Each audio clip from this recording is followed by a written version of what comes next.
Welcome, here I've got Alcatel 3X 2020 and I'm gonna show you how to turn on and off the camera grid lines at this device. So at first we have to tap on the camera button here to open it, and for now we are in the standard photo mode. Now let's focus on this settings bar here and let's just go to the left to more, so we get access to more options about the camera we can manage. Now let's pick this button from the left and here we can open the advanced camera settings.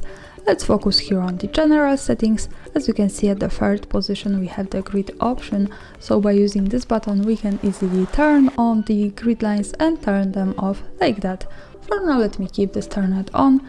Let's go back to the camera to see them, and it shows us these lines. As you can see, this is useful, for example, when we want to use the rule of thirds in photography or making experiments with composition.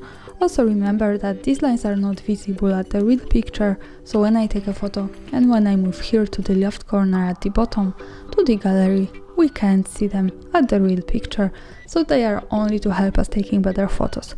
And of course, when we don't need this, we can easily go back to more here, pick once again this button and use this one here to turn them off. So for now, in the camera preview we can see that the grid lines have gone.